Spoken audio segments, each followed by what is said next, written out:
Asante, asante sana.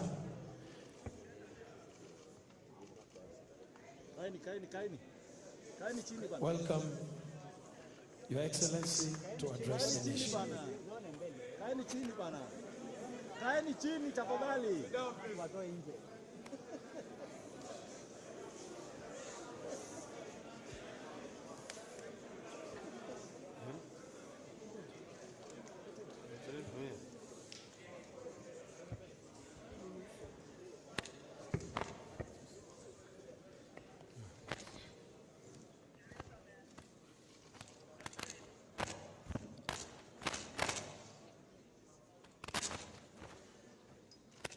Members of the Fourth Estate, ladies and gentlemen, good afternoon. We have a statement that we want to issue today following the general elections that were held in our country on the 9th of this month. Today, I want to address my fellow Kenyans and the international community about the 2022 Kenyan elections and the role of the Independent Election and Boundaries Commission, the IEBC, the body mandated by the Constitution and the law to conduct and manage elections.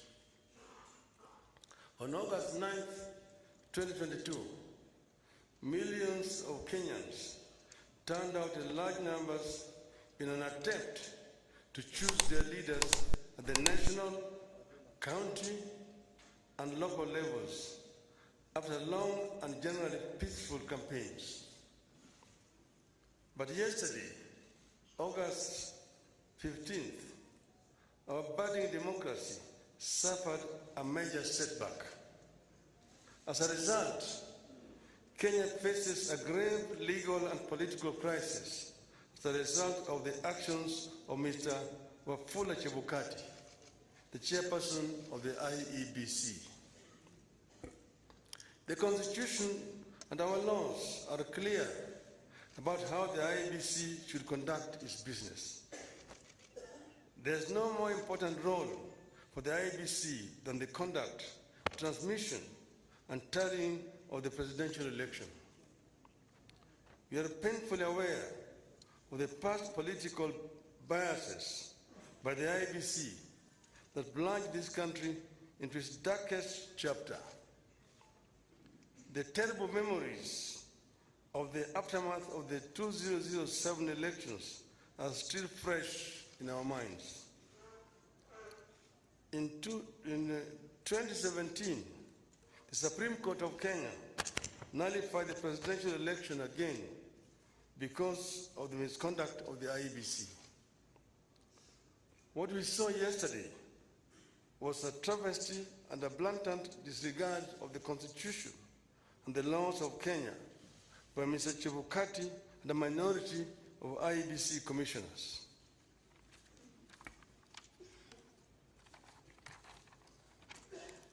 The law is clear on the role of the chairperson of the IEBC.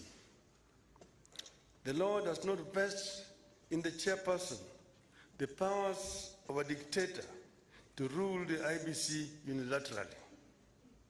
The IEBC is structured as a democratic institution in which decisions must be taken either by consensus or by a vote of the majority. The chairperson and a tiny minority of commissioners have no legal authority to take weighty decisions and proclaim them as the rulings of the IEBC. The law on the IEBC provides that unless a unanimous decision is reached, a decision on any matter before the Commission shall be by a majority of the members present and voting. I want to repeat. Unless a unanimous decision is reached, a decision on any matter before the Commission shall be by a majority of the members present and voting. In addition, the Court of Appeal in the Maina Kiai case ruled, and I quote again, reiterate as we conclude that there is no doubt from the architecture of the laws we have considered that the people of Kenya did not intend to vest or concentrate such sweeping and boundless powers in one individual, that is the chairperson of the appellant. That is why I and Azimio La Umoja One Kenya and the nation at large were shocked yesterday to learn that Mr. Chebukati alone decided to pronounce himself on the supposed winner of the 2022 presidential elections. We understand that only Mr. Chebukati alone had access to the tally of the presidential vote. He denied all the commissioners access to that information until he suddenly appeared before the commissioners in the late afternoon to present them with a fait accompli.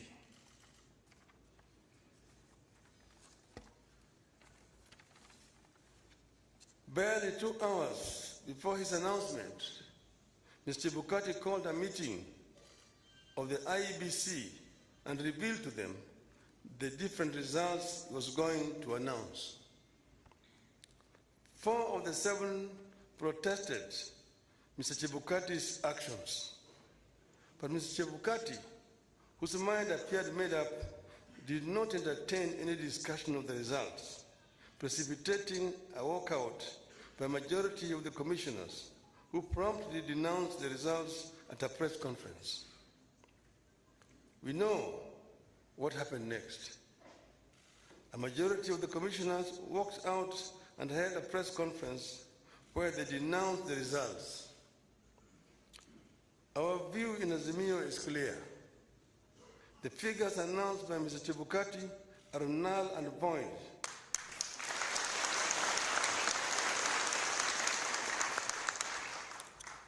I repeat, the figures announced by Mr. Chebukati are null and void and must be quashed by a court of law.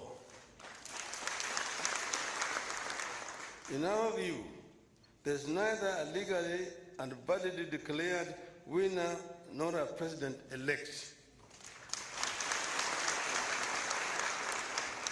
Mr. Chebukati's announcement purporting to announce a winner is a nullity. He acted with gross impunity and in total disregard of the Constitution and our laws. He could have plunged our country into chaos had our supporters not exercised great restraint. Such blatant acts of impunity can be a threat to the security of our country. It is not up to us to decide whether Mr. Chebukati has committed an offense. We leave that determination to the appropriate authorities. But for avoidance of doubt, I want to repeat that we totally and without reservations reject the presidential results announced yesterday by Mr. Chebukati. I want to commend our supporters for remaining calm and keeping the peace, and I urge them to continue to do so.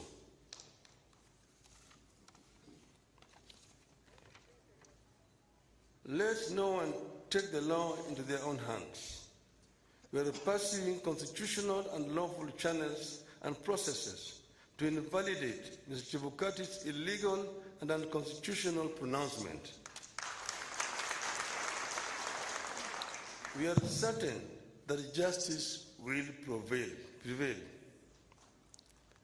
I want to further commend the heroism of the 4 commissioners, the majority of the IEBC, who stood up to the bullying and the illegal conduct of Mr. Chebukati.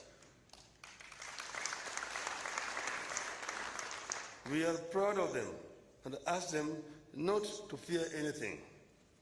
Kenyans are with them. Today, I do not want to fully address our strategies going forward, but suffice it to note that we will be pursuing all constitutional and legal options available to us. We will do so because we regard the many flaws in the elections and the wrongs committed by the IEBC as fatal to the process and the outcome announced by Mr. Chebukati. We urge Kenyans and the friends and partners of Kenya abroad to stand tall and be counted as we seek to advance the ideals of democracy and an open society that we have always stood for. We will pursue justice for our supporters and for all Kenyans so that their choices are respected and honored. May God bless you and may God bless Kenya.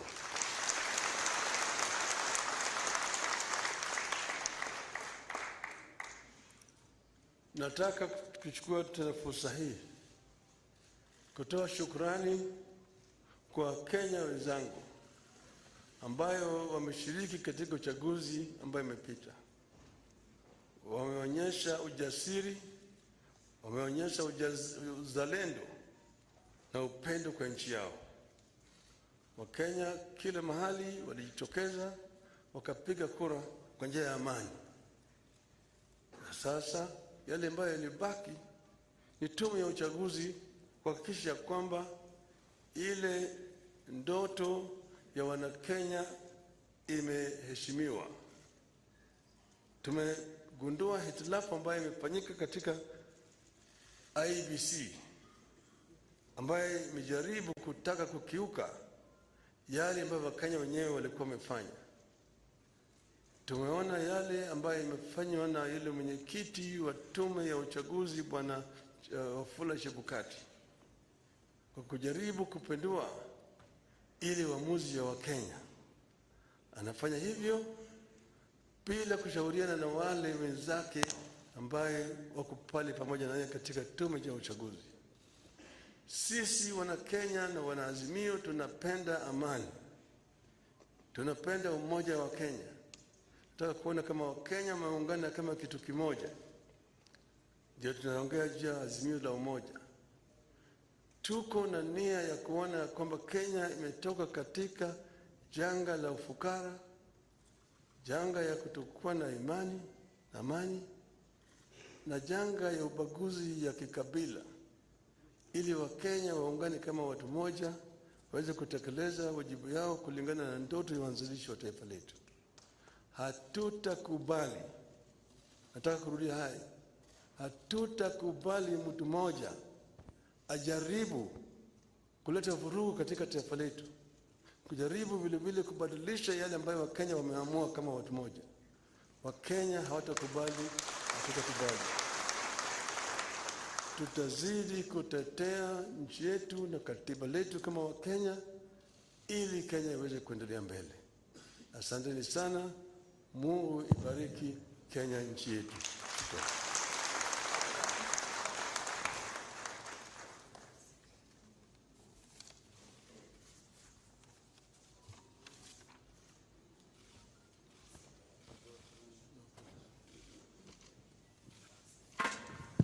Niombe sote tusalie tumeketi tunapomruhusu Mheshimiwa Raila Odinga, mgombea mwenza, Martha Wangare Karua na wengine kuondoka.